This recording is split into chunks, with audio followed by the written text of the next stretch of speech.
स्वागत है आप सभी का आपके अपने YouTube चैनल आइला टॉक्स पर। दोस्तों, मैं डॉक्टर इरशाद खानम आज फिर आपके सामने एक नए विषय और एक नए टॉपिक के साथ। अपने विषय को शुरू करने से पहले मैं आपको कुछ न्यूज़पेपर्स की या कुछ न्यूज़ की कटिंग्स हैं जो मैं आपको बताना चाहती हूँ। आज का हमारा जो विषय है वो उसी से संबंधित है। देखिए, बिहार के भोजपुर में आरटीआई एक्टिविस्ट मृत्युंजय सिंह की हत्या के मामले में जगदीशपुर नगर पंचायत के जो अध्यक्ष हैं उनके साथ दो और अपराधी थे, उनको उम्र कैद की सज़ा सुनाई गई है और साथ ही साथ कोर्ट ने उन पर 5,000 रुपये का जुर्माना भी लगाया है। आरा सिविल कोर्ट के चतुर्थ अपर जिला एवं सत्र न्यायाधीश से विशेष न्यायाधीश त्रिभुवन यादव ने इन अपराधियों के खिलाफ सजा सुनाई और दोनों दोषियों को कोर्ट के आदेश पर न्यायिक हिरासत में जेल भेज दिया गया। इस मामले का एक आरोपी जो था वो पहले से ही जेल में था। अगर हम उन्नाव की बात करें तो उन्नाव में जो रेप हुआ था, उस रेप में जो सम्मिलित युवक के खिलाफ अदालत ने निर्णय सुनाते हुए उसको भी उम्र कैद की सज़ा सुनाई है। उसके साथ ही आर्थिक दंड भी लगाया है। मामला 2014 का था, जब बहला फुसलाकर नाबालिग किशोरी को वो बाग में ले गया था जहां उसके साथ दुष्कर्म किया। इतने पर ही नहीं भरा तो घर में लाकर उसको बंधक बना लिया और 3 दिन तक लगातार उसका रेप किया। पीड़ित परिवार ने थाने में तहरीर देकर दुष्कर्मी युवक के खिलाफ अभियोग पंजीकृत कराया। 6 साल बाद अदालत ने उस रेप के आरोपी को उम्र कैद की सजा सुनाई। तीसरा मामला अमेठी का है। उत्तर प्रदेश के अमेठी में नाबालिग के साथ रेप और हत्या के मामले में कोर्ट ने आरोपी को आजीवन कारावास और 50,000 रुपये जुर्माने की सजा सुनाई है। मामला संग्रामपुर थाना क्षेत्र से जुड़ा हुआ था। इसी क्षेत्र में रहने वाले एक शख्स ने 9 साल की मासूम बेटी की हत्या कर लाश फेंक की दी थी। मासूम के साथ रेप की घटना को भी अंजाम दिया गया था। बताया गया है कि नाबालिग को घर से उठा के ले जाकर वारदात को अंजाम दिया गया था। मामले में अभियोगी ने अज्ञात के विरुद्ध रेप के बाद हत्या का आरोप लगाते हुए मुकदमा दर्ज कराया था। तो ये ऐसे कुछ मामले हैं, ऐसे अनगिनत मामले हैं, लेकिन मैंने 2 से 3 मामले ही आपको बताए हैं ताकि आपको ये समझ में आ जाए कि उम्र कैद की सज़ा किन मामलों में होती है। उम्र कैद की सज़ा गंभीर मामलों में होती है। जब हम आईपीसी में सज़ा का पढ़ेंगे तो मैं आपको सज़ा कितनी प्रकार की होती है वो भी मैं आपको बताऊंगी। आज का हमारा विषय इसी से संबंधित है कि उम्र कैद की सज़ा कितने वर्ष की होती है। यहाँ काफ़ी लोगों को कन्फ्यूज़न होता है। कुछ लोगों का कहना है कि 14 साल की होती है, कुछ लोगों को कहना है कि 20 वर्ष की होती है। वास्तव में उम्र कैद की सज़ा जो है वो कितने साल की होती है और लोगों को जो 14 साल और 20 साल का कन्फ्यूज़न है वो किस वजह से है। ऐसे कौन सी कंडीशन है जहाँ पर कि उम्र कैद की सज़ा, आजीवन कारावास की सज़ा काटने वाले व्यक्ति को 14 वर्ष में छोड़ दिया जाता है या 20 वर्ष के बाद छोड़ दिया जाता है, और लोग क्यों कहते हैं कि उम्र कैद की सज़ा 14 या 20 वर्ष की है, यही हम आज के वीडियो में जानेंगे। भारतीय दंड संहिता की धारा 53 के अंतर्गत आजीवन कारावास को परिभाषित किया गया है, समझाया गया है। वीडियो को देखने से पहले अगर अभी तक आप लोगों ने चैनल को सब्सक्राइब नहीं किया है तो आप चैनल को सब्सक्राइब कर लें। लेटेस्ट अपडेट के लिए बेल आइकन को क्लिक कर दें। आजीवन कारावास यानी उम्र कैद। उम्र कैद की सज़ा जो है वो गंभीर अपराधों के लिए दी जाती है। भारतीय दंड संहिता 1860 की धारा 53 में ये बताया गया है कि दंड जो है वो कितने प्रकार के होते हैं। जब किसी कैदी का आरोप सिद्ध होने पर उसे उम्र कैद की सज़ा मिलती है तो इसका मतलब होता है उसे ताउम्र जेल में रहना पड़ेगा। उम्र कैद या आजीवन कारावास का अर्थ ही होता है दोषी की जिंदगी समाप्त होने तक जेल में रखना, यानी कि आरोपी की अंतिम सांस तक, जब तक अपराधी की सांसें ना खत्म हो जाए उसे रिहाई नहीं मिलनी चाहिए। तो फिर कैसे कोई दोषी 14 साल में जेल से बाहर आ जाता है? नॉर्मल सा क्वेश्चन है, सभी के दिमाग में आता है। तो जब उम्र कैद की सज़ा का मतलब होता है आजीवन कारावास, जब तक कि वो व्यक्ति मृत्यु को प्राप्त ना करेगा वो जेल के अंदर ही रहेगा। तो कैसे वो 14 साल में बाहर आ जाता है, ये भी एक प्रश्न है। दरअसल उम्र कैद की सज़ा 14 साल की नहीं होती है। भारत में इसको लेकर गलत अवधारणाएं बनी हुई है। भारतीय विधि में कई सारे ऐसे नियम बनाए गए हैं जो अपराधी के अपराध के अनुसार उसको उम्र कैद की सज़ा दिलाते हैं, या कुछ और ये भी बहुत सोच समझकर तय किया गया है कि किन मामलों में उम्र कैद की सज़ा होनी चाहिए, किन मामलों में मृत्युदंड की सज़ा होनी चाहिए और किन मामलों में कठोर और साधारण कारावास होना चाहिए। अदालत का काम सज़ा सुनाना होता है, परंतु उसको पूरा करने का काम किसका होता है? राज्य सरकार के हाथ में। ये राज्य सरकार को अधिकार दिया गया है कि उम्र कैद के आरोपी को 14 साल में रिहा करे या फिर 20 साल में रिहा करे या फिर उसकी मृत्यु कारित होने तक उसको जेल में ही रखे। तो ये अधिकार उनको कहाँ दिया गया है वो भी हम आगे देखेंगे। भारत का संविधान क्या कहता है उम्र कैद के बारे में? भारत के संविधान में ऐसा कहीं पर भी नहीं लिखा है कि उम्र कैद की सज़ा 14 वर्ष, 20 वर्ष या 30 वर्ष की होगी। अपराधी को आजीवन कारावास मिलने का अर्थ ही यही होता है कि जब तक उसकी मृत्यु न हो जाए उसे जेल में ही सज़ा काटनी होगी। अब जो लोग ये कहते हैं कि 14 साल की सज़ा काटने के बाद जो है व्यक्ति जेल से बाहर आ जाएगा, तो उसके पीछे कारण क्या है? 14 साल की सज़ा के पीछे के कारण कैदी की अवधि को कम करने के लिए सीआरपीसी की धारा 432 के तहत उचित सरकार या समुचित सरकार को एक विशिष्ट आदेश को पारित करना होगा। सीआरपीसी की धारा 433 ए के तहत राज्य सरकार को ये अधिकार मिला हुआ है कि वो कैदियों की सज़ा को कम कर सकती है या निलंबित कर सकती है। सज़ा कैसी भी हो, चाहे कुछ महीने की हो, वर्षों की हो, उम्र कैद की हो, राज्य सरकारों के पास और केंद्र सरकारों के पास ये अधिकार होता है कि वो ऐसी सज़ाओं को कम कर सकते हैं और उसको निलंबित भी कर सकते हैं।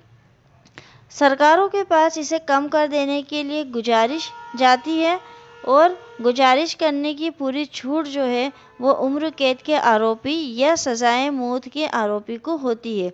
कई बार आपने सुना होगा कि किसी को मौत की सज़ा यानी कि फांसी की सज़ा सुना दी गई है और वो जो है राष्ट्रपति को, राज्यपाल को अपनी सज़ा को माफ़ करवाने के लिए आवेदन देता है।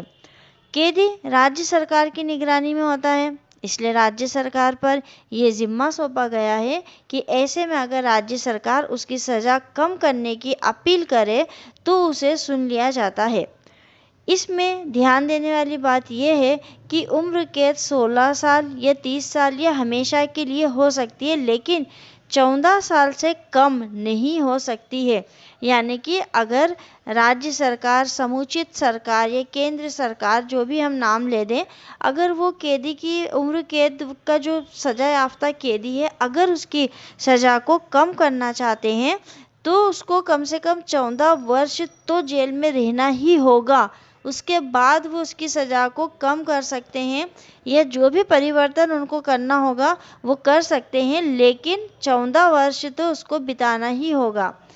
यह संविधान के द्वारा तय किया गया है कि राज्य सरकार यह सुनिश्चित करे कि उम्र कैद की सज़ा मिला हुआ अपराधी 14 साल से पहले रिहा ना हो। रिहाई के क्या कारण हो सकते हैं?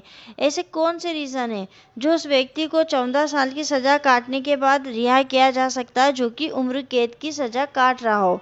देखिए, राज्य सरकार 14 साल के बाद कैदी के चाल चलन, उसकी बीमारी, पारिवारिक मुद्दों या इस प्रकार का कोई भी कारण जो वाकई में सही हो या ज़रूरी हो, उसके आधार पर 14 साल के बाद कभी भी रिहा कर सकता है।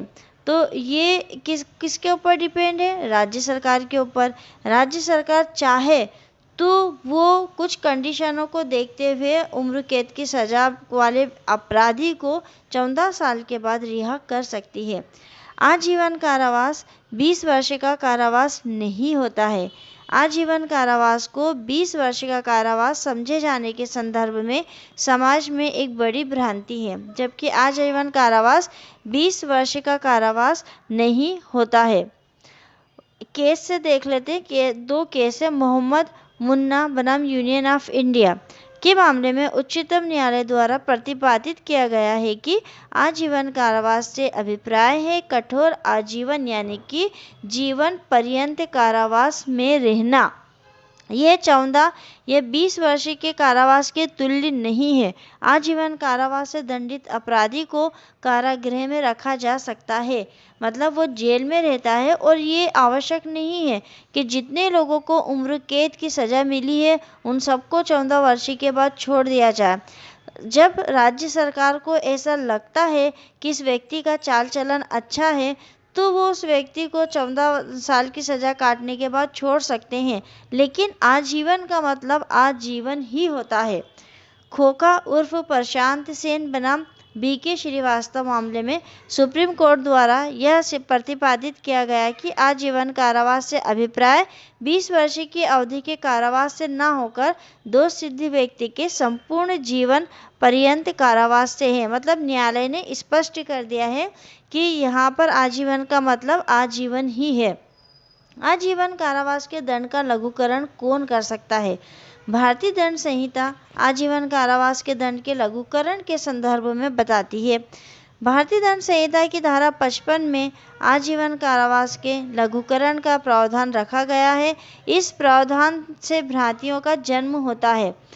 कोई भी समुचित सरकार किसी भी मामले में जिसमें आजीवन कारावास का दंड का आदेश दिया गया हो, किसी अपराधी की सम्मति के बिना भी आजीवन कारावास को कम कर सकती है। यानी कि किसी व्यक्ति को अगर आजीवन कारावास की पनिशमेंट मिली है और राज्य सरकार को ऐसा लगता है कि उसकी आजीवन कारावास की सज़ा को कम करना है, तो उस व्यक्ति को अपनी सहमति देने की आवश्यकता नहीं है। राज्य सरकार परिस्थितियों को देखते हुए भी अपनी इच्छा के अनुसार भी, यानी कि उसका आवेदन आए बिना, उसकी सम्मति के बिना भी कम कर सकती है।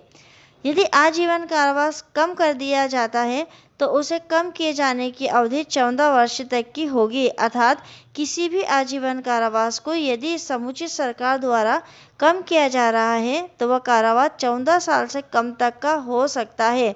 दोषी को 14 साल के पहले छोड़ दिया जाएगा।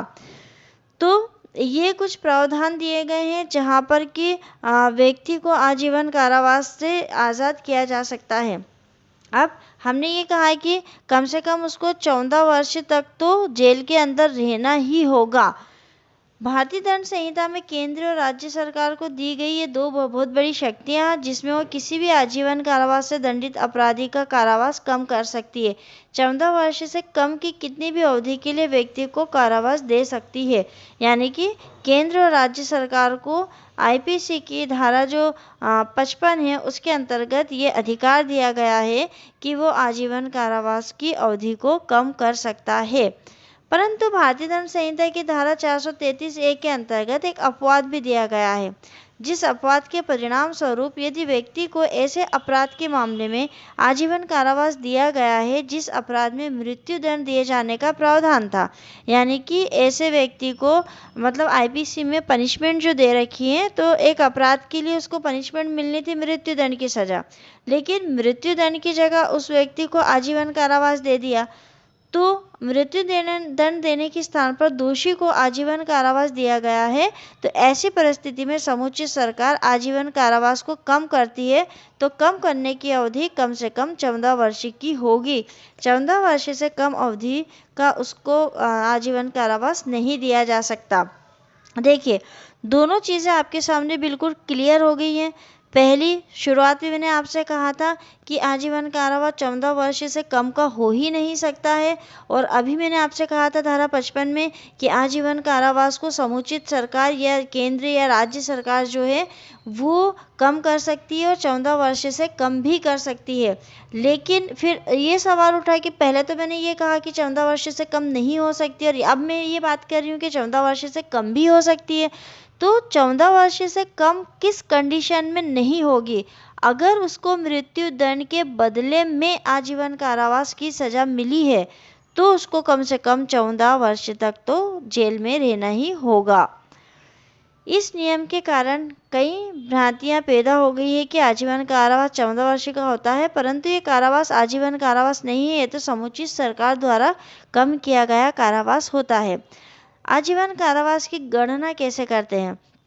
भारतीय दंड संहिता की धारा 57 के अंतर्गत आजीवन कारावास की गणना के संदर्भ में यह बताया गया है कि यदि किसी परिस्थिति में आजीवन कारावास की गणना करनी होती है तो ऐसी गणना करने हेतु भारतीय दंड संहिता की इस धारा का प्रयोग किया जाता है, धारा 57 का।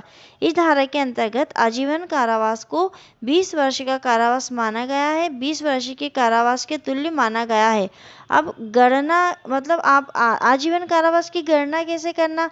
मान लीजिए कि आजीवन कारावास के साथ उस पर जुर्माना भी लगा है और जुर्माना ना देने के ऊपर ये कहा गया है कि 1/4 दंड उसको मिलेगा। जो सजा मिली है उसका 1/4 दंड भी उस व्यक्ति को मिलना है। अब किसी को आजीवन कारावास मिली है तो अब आजीवन कारावास और जुर्माने में से जुर्माने को भरता नहीं है और आजीवन कारावास में ही है, तो उसके कारावास में से 1/4 कारावास और जोड़ना है जुर्माना ना देने का। तो वो कैसे जोड़ेंगे? तो उस कंडीशन में 20 वर्ष मान लेते हैं आजीवन को और 20 वर्ष यानी कि 5 वर्ष और। अगर किसी कारणवश उस व्यक्ति को रिहा किया जाता है 14 वर्ष में तो उसको वो 5 वर्ष भी बिताने होंगे। आपको ये शायद इतना क्लियरली समझ में नहीं आया होगा, पर अगला मैं इसका सेक्शन जब गणना वाला बताऊंगी तो और इसको थोड़ा सा डिटेल में बता दूंगी तो जो समझ में आ जाएगा। समय समय पर दंड की ऐसी गणना की आवश्यकता पड़ती रहती है। इस आवश्यकता की पूर्ति हेतु भारतीय दंड संहिता की धारा 57 में आजीवन कारावास की गणना करने के लिए एक समय अवधि निर्धारित की गई है। अगर गणना करनी हो कि भाई इस व्यक्ति को कितने वर्ष में छोड़ा जा सकता है तो आजीवन की गणना वहाँ कर लेते हैं कि 20 वर्ष होगी। आजीवन कारावास की गणना के लिए एक समय अवधि निर्धारित की गई है, परंतु इसका क्या अर्थ नहीं, मतलब इसका ये अर्थ नहीं है कि किसी व्यक्ति को आजीवन कारावास दिया जाता है तो उसे 20 वर्ष की अवधि काट लेने के बाद रिहा कर दिया जाएगा। आजीवन कारावास का अर्थ होता है शेष बचे जीवन का कारावास। देखिए यहाँ पर 20 वर्ष का अर्थ ये नहीं है कि उसको 20 वर्ष के बाद रिहा कर दिया जाएगा। 20 वर्ष केवल किसी बात की गणना करने के लिए। अब गणना कैसा वो मैं आपको एक बार और शॉर्ट में समझा देती हूँ। जैसे रमेश नामक एक व्यक्ति को जो है पनिशमेंट मिली है उम्र कैद की। अब उसका चाल चलन और उसको जुर्माने की सज़ा भी मिली है, ठीक है, 2 सज़ा मिली है, एक उम्र कैद और एक जुर्माना। जुर्माना अगर आप नहीं देते हो, रमेश जुर्माना नहीं देता है तो जुर्माने ना देने की कंडीशन में दंड कितना मिलता है? 1/4। जो दंड आपको मिला है उसका 1/4। अब रमेश जो है उसको अच्छे चाल चलन की वजह से जेल से रिहा कर दिया जाता है। ये कहा जाता है कि 14 वर्ष के बाद इसको छोड़ दिया जाएगा इसकी सज़ा। 14 वर्ष के बाद उसके परिवार वाले इंतज़ार करते हैं कि ये बाहर आए, लेकिन उसको नहीं छोड़ा जाता है। क्यों? क्योंकि उसने जो जुर्माना नहीं भरा है तो जुर्माने की उसको 1/4 सज़ा और भुगतनी है। अब आजीवन को 1/4 में वो कैसे गणना करेंगे? तो यहाँ उन्होंने आजीवन मान लिया 20 वर्ष। 20 वर्ष रमेश की सज़ा को मान के और 1/4 कर लिया यानी कि 5 वर्ष। अब रमेश जो कि 14 वर्ष में छूटने वाला था 5 साल उसको और रहना होगा जुर्माना ना भरने की कंडीशन में, और अगर वो जुर्माना भर देगा तो उसी वक्त छूट जाएगा।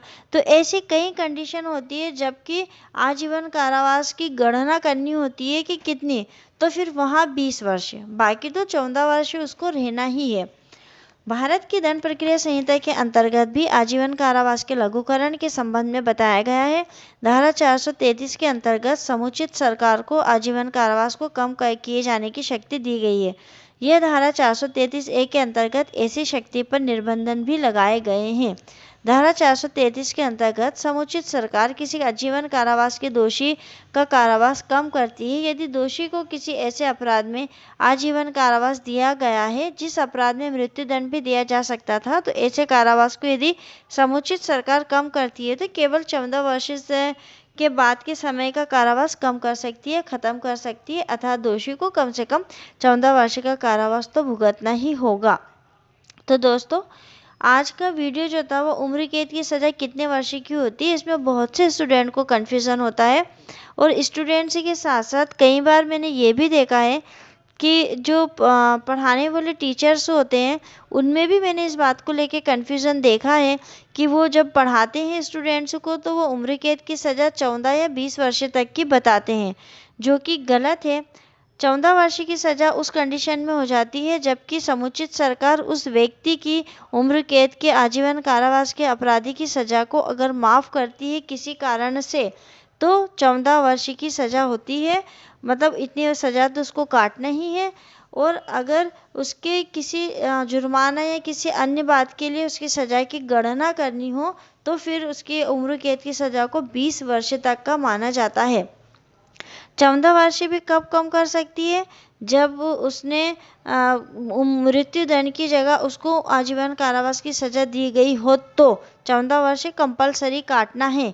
लेकिन अगर मृत्यु दंड की सज़ा ना होके केवल आजीवन कारावास ही है, मतलब मृत्यु दंड के अपोजिट में आजीवन कारावास नहीं दिया गया है, तो फिर उसको 14 वर्ष से पहले भी समुचित सरकार छोड़ सकती है। तो आपको ये टॉपिक अच्छे से समझ में आ गया होगा। और अगर इसके बावजूद भी कोई कन्फ्यूज़न हो तो आप पूछ लीजिएगा, मैं इसको थोड़ा सा और क्लियरली समझा दूँगी। तो मैं ये आशा करूँ कि आपको मेरे वीडियोस पसंद आ रहे हैं। अगर आपको वीडियो पसंद आते हैं तो आप लाइक, कमेंट्स और शेयर ज़रूर करिएगा। साथ ही साथ मेरे जो ब्लॉग है उसके ऊपर भी आप फॉलो करिए, कमेंट से करिए, क्योंकि मैं इससे ज़्यादा जो टॉपिक्स हैं वो उस पर दे चुकी हूँ, तो उसको भी आप देख लीजिएगा। उसकी लिंक मैं डिस्क्रिप्शन बॉक्स में दे रही हूँ। मिलते हैं बहुत ही जल्द अगले वीडियो में एक नए विषय के साथ। तब तक के लिए शुक्रिया, धन्यवाद।